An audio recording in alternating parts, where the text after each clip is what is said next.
नमस्कार दोस्तों, स्वागत है आपका मेरे YouTube चैनल एक्सप्लोर में। इस वीडियो में हम बात करेंगे लैंग्वेज ट्रांसलेटर की। तो चलिए शुरू करते हैं। तो लैंग्वेज ट्रांसलेटर सिस्टम सॉफ्टवेयर होते हैं जो किसी प्रोग्रामिंग लैंग्वेज में बनाए गए प्रोग्राम को मशीन लैंग्वेज यानी कि बाइनरी कोड में कन्वर्ट करते हैं। ये जो लैंग्वेज ट्रांसलेटर है इनको लैंग्वेज प्रोसेसर भी कहा जाता है। हम अच्छी तरह से जानते हैं कि कंप्यूटर मशीन लैंग्वेज के अलावा किसी भी प्रोग्रामिंग लैंग्वेज को नहीं समझ सकता, क्योंकि प्रोग्रामिंग लैंग्वेज में 0 और 1 के अलावा भी कई और अंक होते हैं और इन अंकों को कंप्यूटर नहीं रीड कर सकता। लेकिन लैंग्वेज ट्रांसलेटर उन शब्दों को मशीन लैंग्वेज यानी कि बाइनरी लैंग्वेज में बदल देता है ताकि कंप्यूटर आसानी से उन्हें रीड कर सके और हमें रिजल्ट शो करा सके।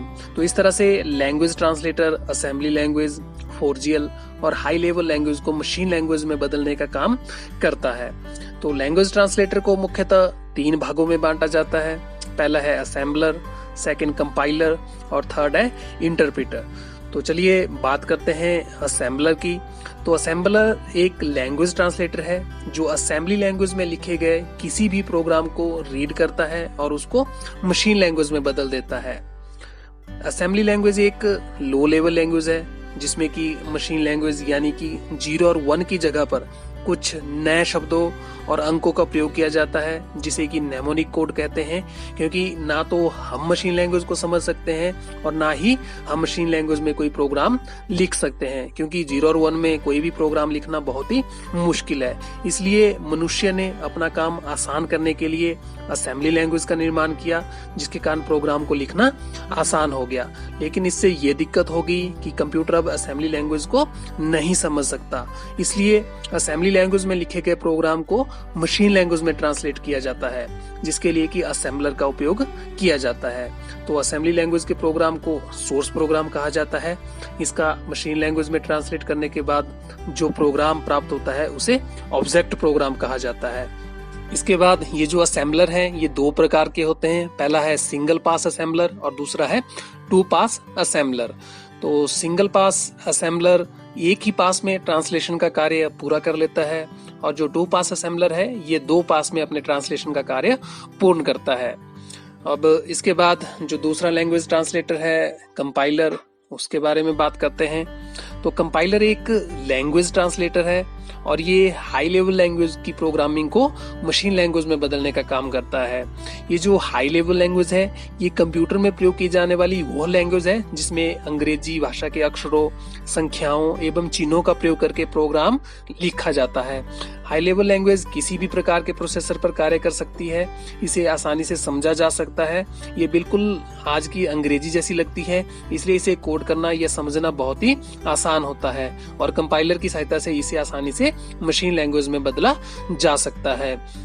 तो कंपाइलर सोर्स लैंग्वेज यानी कि हाई लेवल लैंग्वेज के सभी इंस्ट्रक्शन को एक ही बार में पढ़कर चेक कर लेता है और उनमें एरर या मिस्टेक होने पर सभी एरर की एक लिस्ट बनाकर एक साथ देता है। यह किसी भी भाषा को बहुत ही फास्ट मशीन लैंग्वेज में बदल देता है। तो इसलिए कंपाइलर का उपयोग जो है हाई लेवल लैंग्वेज को मशीन लैंग्वेज में कन्वर्ट करने के लिए ज्यादा किया जाता है। इसके बाद अब बात करते हैं इंटरप्रेटर की। तो इंटरप्रेटर भी एक लैंग्वेज ट्रांसलेटर है और इसका काम भी कंपाइलर की तरह ही हाई लेवल लैंग्वेज को मशीन लैंग्वेज में चेंज करने का होता है, परंतु ये किसी भी प्रोग्राम को लाइन बाय लाइन चेक करता है और उनमें एरर को एक समय में एक बार दिखाता है और ये बहुत ही स्लो वर्क करता है। हालांकि कंपाइलर और इंटरप्रेटर का काम सेम ही है, लेकिन इसके बीच में कुछ डिफरेंसेस हैं, तो उन डिफरेंसेस के बारे में हम बात करते हैं। तो कंपाइलर प्रोग्राम के पूरे सोर्स कोड को एक साथ ट्रांसलेट करता है, जबकि जो इंटरप्रेटर है ये एक बार में एक लाइन को ही ट्रांसलेट करता है। तो कंपाइलर सारे एरर को बाद में बताता है, जबकि इंटरप्रेटर एक लाइन का एरर बताता है और एरर ठीक होने के बाद ही दूसरी लाइन पर जाता है। और जो कंपाइलर है ये ट्रांसलेशन करने में बहुत ही कम समय लेता है, जबकि जो इंटरप्रेटर है ये ट्रांसलेशन करने में बहुत ही ज्यादा समय लेता है। कंपाइलर के केस में प्रोग्राम में एरर की संभावना रहती है, जबकि इंटरप्रेटर के प्रोग्राम में किसी भी प्रकार के एरर की संभावना नहीं रहती, क्योंकि ये हर लाइन का एरर बताता है और एरर ठीक होने के बाद ही दूसरी लाइन पर आता है। जबकि जो कंपाइलर है, कंपाइलर इंटरमीडिएट कोड उत्पन्न करता है जिसे ऑब्जेक्ट कोड या मशीन कोड कहा जाता है। जबकि दूसरी तरफ इंटरप्रेटर इंटरमीडिएट ऑब्जेक्ट कोड या मशीन कोड उत्पन्न नहीं करता है। कंपाइलर प्रोग्राम अधिक मेमोरी लेते हैं क्योंकि पूरे के पूरे ऑब्जेक्ट कोड या प्रोग्राम को मेमोरी में ही रहना पड़ता है, जबकि इंटरप्रेटर इंटरमीडिएट ऑब्जेक्ट कोड उत्पन्न नहीं करता, यह मशीन कोड उत्पन्न करता है, जिसके परिणाम स्वरूप इंटरप्रेटर प्रोग्राम को कम मेमोरी की आवश्यकता होती है। तो कंपाइलर का उपयोग करने वाली जो कुछ प्रोग्रामिंग लैंग्वेजेस हैं उनके उदाहरण सी प्लस प्लस, कोबोल इत्यादि। तो उन प्रोग्रामिंग भाषाओं के एग्जाम्पल जो इंटरप्रेटर का उपयोग करते हैं उसमें Visual Basic, Python, Ruby, PHP, Perl इत्यादि। तो दोस्तों ये थे हमारे language translators, assembler, compiler, interpreter. तो आपको ये वीडियो पसंद आया तो इसे लाइक जरूर कीजिएगा और चैनल को सब्सक्राइब करना ना भूलें। धन्यवाद।